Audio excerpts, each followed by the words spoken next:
Hai guys, bertemu lagi dengan saya di video YouTube yang baru.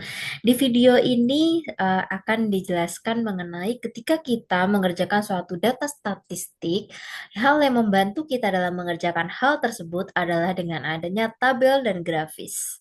Tabel dan grafis ini merapihkan data kita ya. Jadi data kita bisa lebih rapih di dalam penyusunan tabel dan grafis. Sebelum kita mulai seperti biasanya, saya akan memperkenalkan diri. Saya Ibu Kansa dari Universitas Negeri Jakarta. Untuk pengalaman, silahkan nanti dibaca atau di-pause saja untuk membaca pengalaman saya yang rata-rata mengenai di dalam bidang perpajakan maupun keuangan. Sebelum kita mulai materinya, jangan lupa untuk like, comment, and subscribe. Jadi kalau misalkan nanti di materi ini ada yang tidak mengerti, silakan komen di bawah ya. Kalau misalnya kalian ada yang nggak ngerti, jangan suka-suka untuk komen. Nanti pasti saya respon ya komen kalian. Baik, saya lanjutkan materinya. Di dalam klasifikasi data, kita perlu mengkategorikan data berdasarkan jenisnya ya, teman-teman. Jenis minuman itu ada Coca-Cola, ada Pepsi, ada Diet Coke, and Pepsi gitu ya. Jadi kita harus menghitung yang jumlahnya Coca-Cola itu ada berapa, yang jumlahnya Sprite itu ada berapa, yang jumlahnya Diet Coke itu ada berapa, dan berapa jumlah Sprite-nya. Data kuantitatif yang kita ini kan termasuk data kualitatif ya, karena memang data yang digunakan ini berbentuk kata-kata ya teman-teman, bukan angka. Tapi di lain sisi ada yang dinamakan kuantitatif data, yaitu data yang disajikan berdasarkan angka. Berapa hari audit dalam satu tahun ya? Dalam satu tahun ada berapa hari audit seperti itu. Ini adalah contoh dari perhitungan yang saya jelaskan dengan kata-kata saya tadi di laman pertama.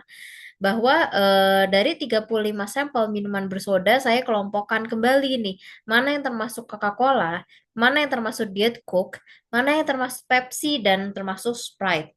Jadi Coca-Cola itu ternyata ada 9 ya teman-teman setelah kita hitung bersama. Dan Diet Coke itu ada 12, Pepsi ada 4, setelah Sprite ada 10. Jadi kita perlu mengkategorikan hal ini ya, teman-teman. Fungsinya untuk apa? Untuk mengukur. Di sini Coca-Cola ada 9, teman-teman. Dari total 35 sampel. Jadi frekuensi of the class adalah 9. Dibagi dengan totalnya adalah 35. Sehingga kita akan mendapatkan angka koma yang bisa kita jadikan persen. Contohnya adalah di slide ketiga, teman-teman. Jadi Coca-Cola adalah 9/35. Artinya dari seluruh data 26% adalah minuman Coca-Cola. 34% adalah minuman Diet Coke. 11% adalah minuman Pepsi dan 28% adalah minuman Sprite dari keseluruhan data. Cara membacanya seperti itu ya, teman-teman. Lalu di dalam statistik juga kita mengetahui adanya gambar rapih ya teman-teman. Gambar rapih ini bisa berbentuk seperti coklat ya teman-teman, baris gitu ya Coca-Cola. Berapa persen dibentuk seperti ini. Ada juga yang berbentuknya seperti kue pie ya teman-teman. Kali ini semoga nggak lapar ya, saya bahasnya tentang makanan. Karena di sini ada yang disebut juga dengan bar chart dan pie chart. Kalau pie itu udah jelas ya, gambarnya seperti pie, dan anggap saja bar chart ini gambarnya seperti coklat ya teman-teman. Lalu di sini ada yang disebut dengan bar chart. Jadi bar chart ini adalah grafik ya teman-teman, yang digambarkan secara vertikal. Teman-teman bisa lihat di sini gambarnya vertikal ya teman-teman, dan menunjukkan seberapa sering atau seberapa jarang sebuah data itu muncul ya teman-teman.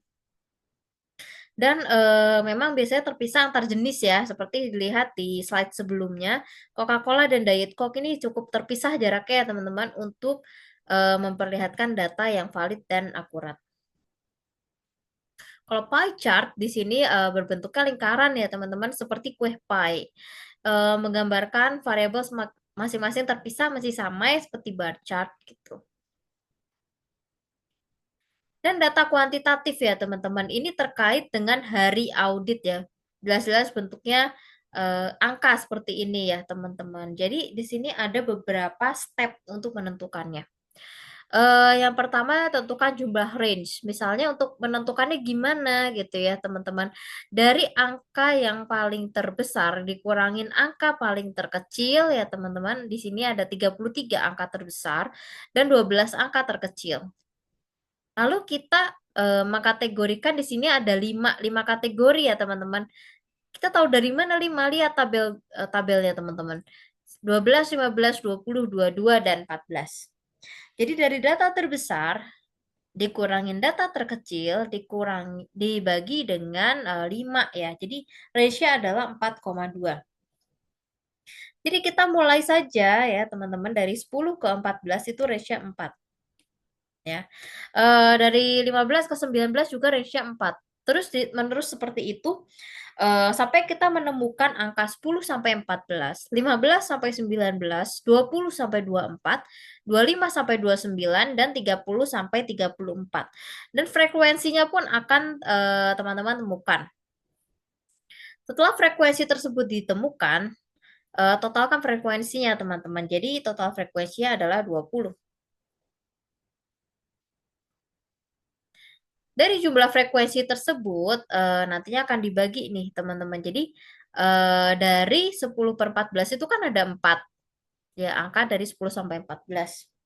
Dibagi dengan total frekuensinya. Jadi yang menyelesaikan hari audit 10 sampai 14 hanya 20%. Yang menyelesaikan hari audit 15 sampai 19 adalah 40%. Yang menyelesaikan hari audit 20 sampai 24 dalam 1 tahun adalah 25%. Yang menyelesaikan hari audit sebanyak 25 sampai 29 hari adalah 10%. Dan yang menyelesaikan selama 30 sampai 34 hari adalah 5%. Kurang lebih untuk membaca datanya itu seperti itu ya, teman-teman. Dan ini yang disebut dengan dot plot, yaitu dari data yang telah ditentukan tadi, digambarlah sebuah titik-titik yang menggambarkan data tersebut. Jadi, ketika presentasi, kita akan mempresentasikan hal yang lebih rapi dari dot plot. Tapi teman-teman harus bisa menjelaskan nih, angka dot plot ini tuh dari mana asalnya. Ya, kita back lagi caranya seperti tadi ya, teman-teman. Dan ini adalah contoh histogram, selain dari dot plot ya, teman-teman. Dan contoh ketiga itu adalah jika ada data dua variabel ya. Di sini ditentukan ada good dan very good serta excellent dari beberapa. Jadi kita perlu ada variabel ratio dan variabel rating gitu ya teman-teman. Kita perlu merangkum datanya. Jadi kita menentukan dulu kategori datanya ya teman-teman. Di sini ada good, very good, dan excellent gitu ya. Jadi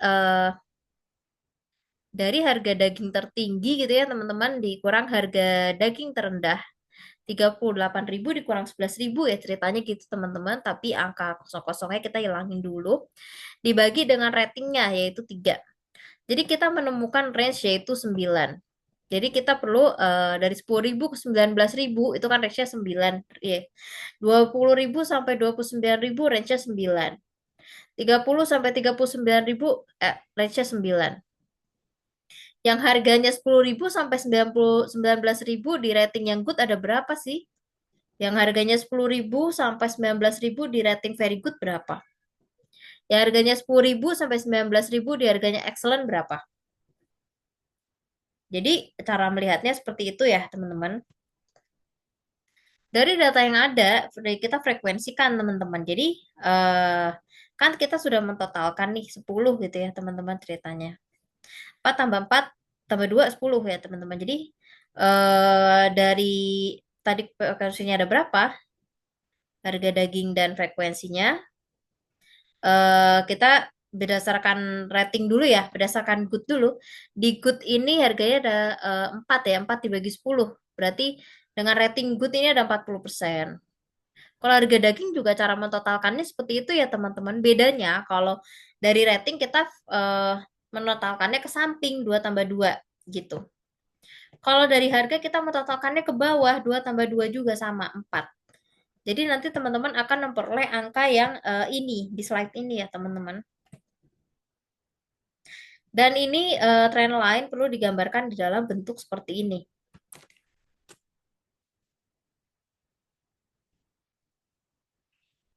Oke, teman-teman, untuk pembahasan dari eh, statistik, deskriptif, dan ukuran numerik itu saya cukupkan sampai di sini ya teman-teman. Untuk topik selanjutnya sih sebenarnya masih ada di teman-teman di selanjutnya, yaitu topik dari eh, ukuran numerik. Jadi nanti akan diteruskan di video selanjutnya. Tolong fokus dulu ya ke sini teman-teman. Kalau ada yang mau ditanyakan lagi, jangan lupa komen di bawah. Tinggal komen aja ya teman-teman. Nanti saya jawab dengan baik dan benar. Terima kasih teman-teman. Ikuti terus YouTube-nya. Like and subscribe. Oke, bye-bye.